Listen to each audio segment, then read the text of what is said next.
Attends, non, on recommence.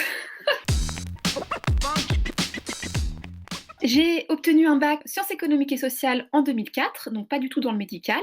Ensuite, j'ai fait une année de fac d'éco et je me suis aperçue très vite que ça me plaisait pas du tout. Et donc suite à ça, j'ai fait un bilan d'orientation qui a conclu que ce qui me plaisait, c'était les métiers du soin et notamment les métiers manuels, puisque je suis très manuelle, j'adore faire beaucoup de choses avec mes mains. Et donc je me suis inscrite en 2009 à l'école d'ostéopathie de Lyon, donc Isostéo Lyon, et j'ai commencé mon cursus ostéopathique là-bas.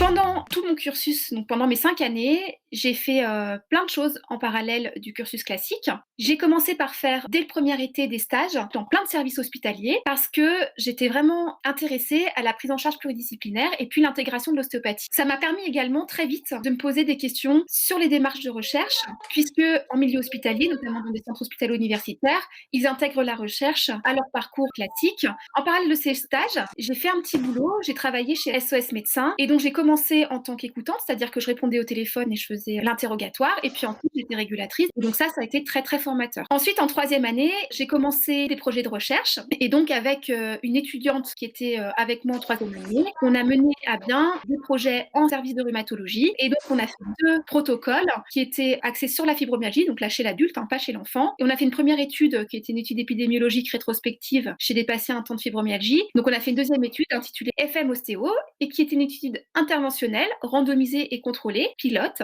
Et donc dans cette étude, ce qu'on a voulu voir, c'était l'effet de la prise en charge ostéopathique chez des patients atteints de fibromyalgie.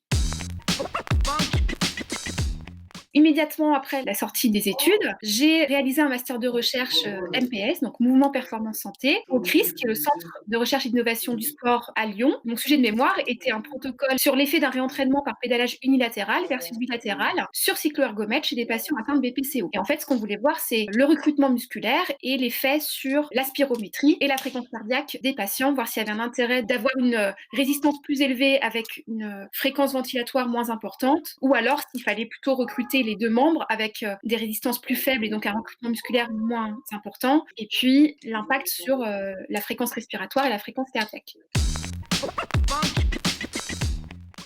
En même temps que le master 2, je suis devenue maman pour la première fois et je me suis découvert un gros centre d'intérêt pour la périnatalité et la pédiatrie. Et donc, ça a commencé à être un des axes de recherche et de prise en charge qui m'intéressait. Et donc, j'ai commencé à aussi me former en pédiatrie et en périnatalité. En 2018, j'ai passé un DU douleurs aiguës chroniques et soins palliatifs pédiatriques en partenariat avec le Centre Léon Bérard à Lyon et l'hôpital Necker à Paris pour pouvoir optimiser ma prise en charge, notamment dans le cadre de la douleur en pédiatrie.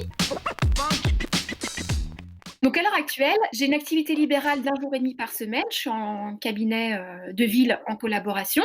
J'ai une activité d'enseignante à Isostéo Lyon, où j'enseigne la méthodologie de la recherche. J'enseigne aussi en pratique, notamment en ostéopathie de la face. J'enseigne les conduites à tenir et aussi en physiopathologie. Donc je fais des cours de la 2e année à la 5e année. J'ai également une part d'enseignement dans le module de périnatalité pédiatrie. J'enseigne les soins de développement, l'examen clinique du nouveau-né et du nourrisson, également les encadrements cliniques. Notamment, on a des cliniques périnatalité où on reçoit spécifiquement des femmes enceintes et des enfants jusqu'à 6 ans. Donc il y a des consultations magistrales et des consultations individuelles. Et donc, comme en clinique adulte classique, on va suivre les étudiants qui vont prendre en charge les enfants. J'ai aussi un poste de coordinatrice recherche. Donc j'ai des heures qui sont allouées spécifiquement à la recherche chaque semaine.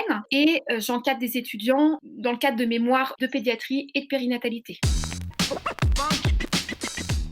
Donc, on a plein de projets recherche en cours, notamment sur des études épidémiologiques rétrospectives, puisque comme on a des cliniques spécifiques pédiatriques, on a des bases de données très importantes dans ce domaine. Notamment, on est en train de mettre en place des études sur les effets indésirables pour évaluer ça chez les enfants jusqu'à 6 ans, des études démographiques, on a des études interventionnelles en cours prospectives pour valider des outils, notamment l'outil OCSC, si vous en avez déjà entendu parler. Et puis, comme j'aime bien avoir des activités multiples et variées, à partir du mois d'avril, là, je vais animer des ateliers de portage aussi tous les 15 jours, parce que ça permet de prévenir notamment les déformations crâniennes positionnelles. Et donc, je trouve que c'est un très bon outil dans le cadre de la prise en charge globale périnatale et pédiatrique.